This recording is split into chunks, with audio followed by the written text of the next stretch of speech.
Welcome back students. अब आजको यो भिडियोमा चाहिँ हामी क्वेसन नम्बर 4 डिस्कस गर्न लाग्छौँ। Long question general exercise chapter चाहिँ प्रब्लम बेस्ड अन 2 सेट्सको है त। सो हामी क्वेसन नम्बर 4 को एबाट क्वेसन पढेर स्टार्ट गर्छौँ। पहिला क्वेसनले के भनेको छ पहिला बुझौँ है त। In an examination out of 150 students appeared in the examination, the number of students who passed only in science is half the number of students who passed only in English. Okay. The number of students who passed in both the subjects is thrice the number who passed only in science. If 30 students passed in both these subjects, then using a Venn diagram, find the number of students who passed in both the subjects भनेर सोधेको छ। So first of all क्वेसनले दिएको information बुझौँ है त। हामीलाई के भनेको छ इनिसियलमा कुरा गर्दाखेरि 150 जना टोटल स्टुडेन्ट्सले अपियर गरेछ त्यो एक्जाम हो अपियर गरेछ एक्जाम। त्यसपछिको लाइनले के भनेको छ the number of students who passed only in science. Suppose हामीले साइन्सलाई हामीले एन नट एस लियो, सपोज एस लियो हो, साइन्सलाई एस भनेर सपोज गऱ्यो भने यो केसमा के भयो ओन्ली भनेको केसले गर्दा एन नट एस भने कति भयो क्वेसनले भने एन्सर हाफ कसको ओन्ली इङ्ग्लिस। सपोज इङ्ग्लिसलाई ईले रिप्रेजेन्ट गर्छ भने एन नट ई हो। यो एउटा इन्फर्मेसन दिएको छ फर्स्ट पार्टमा। त्यसपछिको लाइन पढौँ के भनेको छ the number of students who passed in both subjects is thrice the number of students who passed only in science भनेर भनेको छ। अब बोथ सब्जेक्ट्स मतलब साइन्स र इङ्ग्लिस दुवैमा पास हुने मतलब इन्टरसेक्सनको कुरा गरे हो। सो एस इन्टरसेक्सन ई भनेको कति भयो, एस इन्टरसेक्सन ई भनेको के भनेको छ क्वेसनले अनुसार तिम्रो 3 टाइम्स कसको value number of students who pass only in science भनेर त्यो एउटा इन्फर्मेसन दिएको छ। लास्ट पार्टमा हेर त, लास्ट पार्टमा के दिएको छ if 30 students failed in both the subjects मतलब पासै भएछ कुनै सब्जेक्ट्समा। यो 150 स्टुडेन्ट्स मध्ये 30 जना त फेल भएछ दुवै सब्जेक्टमा। सो त्यसको मतलब तिम्रो एस युनियन ई को कम्प्लिमेन्ट, किनकि युनियनमा त पास भएको मात्रै कुरा भइरहेको छ। सो यसको भ्याल्यु तिमीलाई दिएको छ 30। सो हामीले यो वाला इन्फर्मेसन्सहरूलाई युज गरेर क्वेसनले भने अनुसार मागे अनुसार हामीले के फाइन्ड आउट गर्नु पर्यो, यसको भ्याल्यु फाइन्ड आउट गर्नु पर्यो। मतलब इन्टरसेक्सनको meaning who passed in both the subjects हो, बुझ्या हो। सो फर्स्ट म यसको भेन डायग्राम बनाउन थाल्छु है त। भेन डायग्राम हेर है त, यसको भेन डायग्राम हेर है त। यसको भेन डायग्राम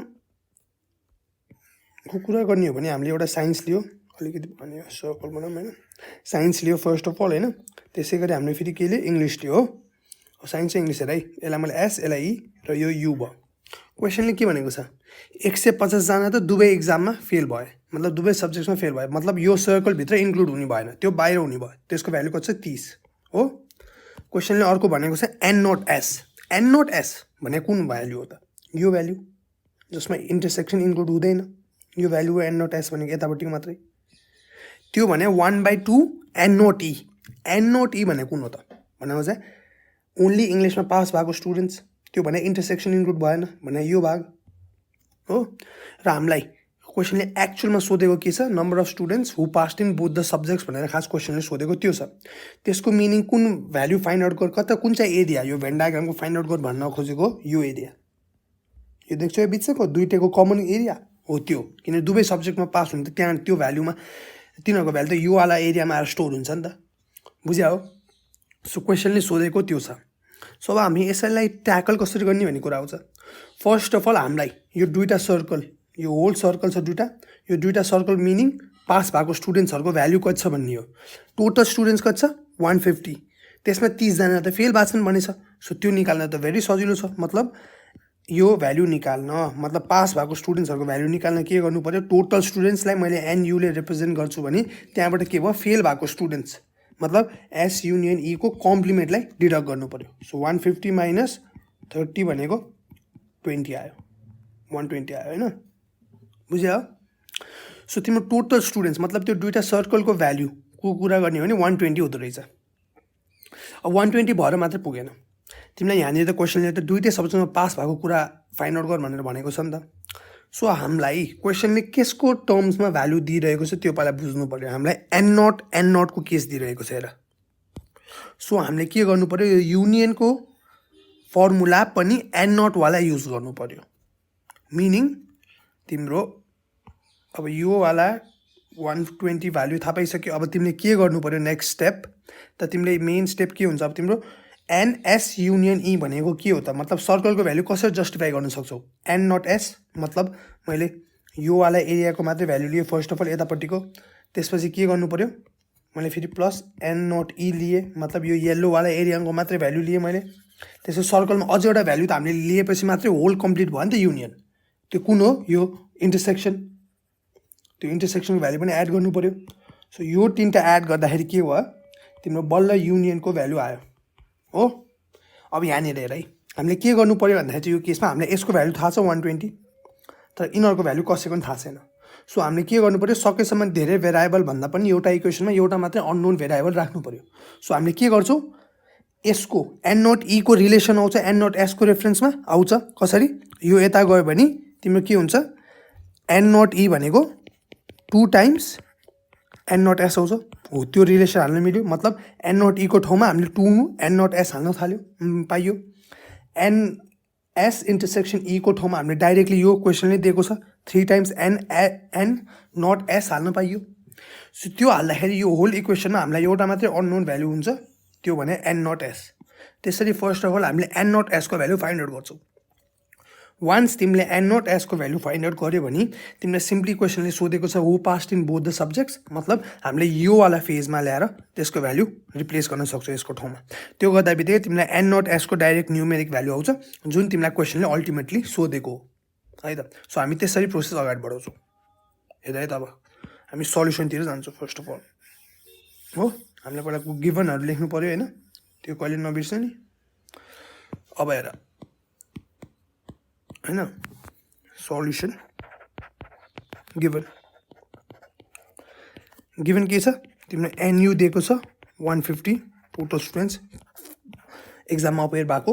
त्यसपछि फेल भएको कति दिएको छ फेल मतलब साइन्स र इङ्ग्लिसमै फेल भएको कतिजना दिएको छ दुवै सब्जेक्टमा फेल भएको 30 यो इन्फर्मेसन दिएको छ।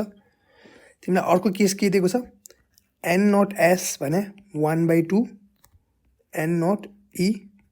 त्यसै गरी तिमीलाई अर्को के दिएको छ एन नट के अरे एन एस इन्टरसेक्सन ई भनेको एन नट एसको 3 टाइम्स भनेर कुरा गरेको छ हो। सो हामी first of all step by step जान्छौँ। वी नो एनयुमा के उस हुन्छ कन्स्टिट्युट तिम्रो एनएस युनियन ई र तिम्रो प्लस एनएस युनियन ई को माइनस मतलब कुनै एउटामा पास हुने दुवैमा फेल हुने कुनै न कुनैमा पास हुने प्लस कुनै न कुनैमा फेल हुने मतलब दुवैमा फेल हुने त्यो दुइटा हो। तिमीले भ्याल्यु रिप्लेस गर्छौ मतलब यसको 150 छ भ्याल्यु एनएस युनियन ई को भ्याल्यु तिमीलाई थाहा नै छैन यतापट्टि कम्प्लिमेन्टको भ्याल्यु थाहा छ 30। सो देयरफोर तिम्रो यो केस थ्रु के फाइन्ड आउट गर्यो युनियनको भ्याल्यु निकाल्यो साइन्स र इङ्ग्लिसको जुन हो 120। यो बुझ्यौ यो स्टेप हो तिमी यो थाहा पायो। अब हामीलाई क्वेसनले दिएको कन्डिसन्सहरू युज गर्न थाल्छौँ। नाउ हामीलाई थाहा छ युनियनको इन टर्म्स अफ एन नटहरूकोमा केसमा के हो भ्याल्यु अहिले मैले राम्ररी जस्टिफाई गर्दै थिएँ n not s plus n not e plus n s intersection e हो। यसको भ्याल्यु कति छ 120। एन नट एसको भ्याल्यु कति छ थाहा नै छैन। अब मैले अहिले भनेको थिएँ अब यहाँनिर तिमीलाई यो तिनटैको इक्वेसनको भ्याल्यु तिमीलाई थाहा छैन हो तिनटै टर्म्सको न्युमेरिक भ्याल्यु थाहा छैन तर हामीले रिलेसनमा के थियो एन नट एससँग सबैको रिलेसन छ। सो हामी रिलेसन रिप्लेस गर्छौँ मिनिङ तिम्रो यो के हुन्छ अब एन नट ई के हुन्छ यहाँनिरबाट यो भने के हुन्छ 2 times n not s equals to n not e हुन्छ हो। अब हामी त्यही भ्याल्यु रिप्लेस गर्छौँ एन नट ई को ठाउँमा 2 times n not s replace गर्छौँ। सो त्यो भने 2 टाइम्स एन नट एस यसको त तिमीलाई क्वेसनले अटोमेटिकली दिएको छ यहाँनिर हेर 3 टाइम्स एन नट एस हो त्यही भ्याल्यु रिप्लेस गर्छौँ भन्नुहुन्छ 3 times n not s. So यो होल गर्दाखेरि 120 भनेको कति भयो 6 n not s. So therefore तिम्रो एन नट एसको भ्याल्यु कति हुनुभयो एन नट एसको भ्याल्यु कति हुनुभयो 20। Now replacing n not s in a given condition बुझ्यो त्यसको मिनिङ NS इन्टरसेक्सन E भनेको के हुने भयो N0S भने 20 times 3 सो त्यसको मिनिङ 60 सो देयरफोर 60 स्टुडेन्ट्स के भएर रहेछन् passed in both the subjects बुझ्यो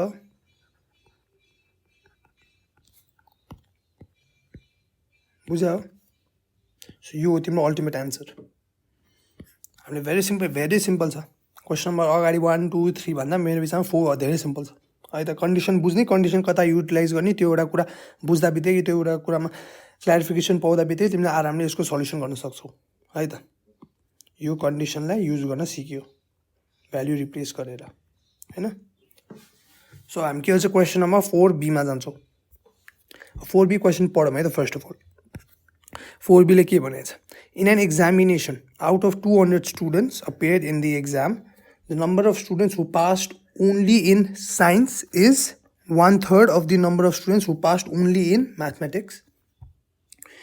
The number of students who passed in both the subjects, acha, both the subjects is 5 times the number of students who passed only in science. If 20 students failed in both the subjects, then using a Venn diagram, find the number of students who passed in both the subjects भनेर भनेको छ तिमीले यहाँनिर के गर्न सक्छौ अर्को एक किसिम है त यो अगाडिको पार्टमा तिमीले के गर्न सक्छौ लास्टमा भेन डायग्रामको कुरा गरिसकेको छ हामीले भेन डायग्राम पनि बनाइदिन सक्छौँ हो भेन डायग्राम बनाइदिन सक्छौँ अहिलेकै कुरा हो बस रिपिट गरिदिनु पऱ्यो मतलब यसमा हामीले इन्टरसेक्सन भ्यालु थाहा पाइसक्यो नि त त्यसैले होइन यो अब तिमीले हेर है त N0 यो S यो E N0S को भ्यालु कति छ 20 बिचको इन्टरसेक्सनको भ्यालु 60 बाहिरको भ्यालु 30 अब तिमीले N0 E को भ्यालु कसरी फाइन्ड आउट गर्ने N0 E भने के हो 2 times N0S यो रिलेसन थ्रु हेर यो रिलेसन थ्रु हैन सो हामी के हुन्छ 2 times N0S भने 40 सो यो भ्यालु रिप्लेस गरिदिन्छौँ है त यो भेन डायग्राम बनाएर छोडिदियो सजिलो हुन्छ किन क्वेसनले भेन डायग्रामको कुरा गरिसकेपछि सबै भ्यालु थाहा पाइसकेपछि भेन डायग्राम बनाएर राखिदियो हैन जाम क्वेसन नम्बर 4B मै फेरि अब हेर यो केसमा हेर है त 4B को केसमा यहाँनिर केही नयाँ कुरा नै छैन क्वेसन नम्बर 4A कै रेप्लिका हो ओन्ली भ्यालुज डिफरेन्ट मतलब तिमीलाई यहाँ हेर अगाडिको केसमा 150 स्टुडेन्ट्सले एक्जाममा पे गरेको थियो भने यो केसमा 200 स्टुडेन्ट्स हुने भयो हो साइन्स र म्याथको कुरा भइरहेछ यसमा मतलब सपोज तिम्रो यहाँनिर N0S मतलब ओन्ली साइन्स स्टुडेन्ट्स चाहिँ के छ भने चाहिँ क्वेसनले भने आन्सर 1/3 अफ पास भएको कतिजना म्याथ्सको स्टुडेन्ट्स मतलब N0M क्वेसनले भने आन्सर एउटा कन्डिसन यो दिएको छ त्यसपछि अर्को कन्डिसन दिएको छ के छ दुईटा बिचको इन्टरसेक्सन S इन्टरसेक्सन M दुवैमा पास हुनेको भ्यालु कति छ भनेर भनेको छ क्वेसनले 5 times number of students who passed only in science भनेर दिएको छ र लास्ट कन्डिसन लास्ट के दिएछ एउटा इन्फर्मेसन हेर तिम्रो NS युनियन M कम्प्लिमेन्ट मतलब दुवै सब्जेक्ट्समा फेल हुनेजना स्टुडेन्ट्सको न्युमेरिक भ्यालु दिएको छ 20 सो यहाँ पनि के गर्नु पर्यो तिमीले यो तिमीलाई युनिभर्सल सेट छ यो पास नभएको स्टुडेन्ट्सको भ्यालु छ यो दुईटा थ्रु तिमीले के निकाल्न सक्छौ फर्स्ट अफ अल युनियनको भ्यालु मतलब पास भएको स्टुडेन्ट्सहरूको भ्यालु यो निकाल्न सक्छौ वान्स यो निकालिसकेपछि अहिलेको जस्तै यहाँनिर गिभन कन्डिसन्सहरू हेर तिमीलाई N0 को केसमा दिइरहेछ भने तिमीले युनियनको भ्यालु पनि के गर्छौ N0 कैमा हाल्छौ मतलब N0S प्लस N0M प्लस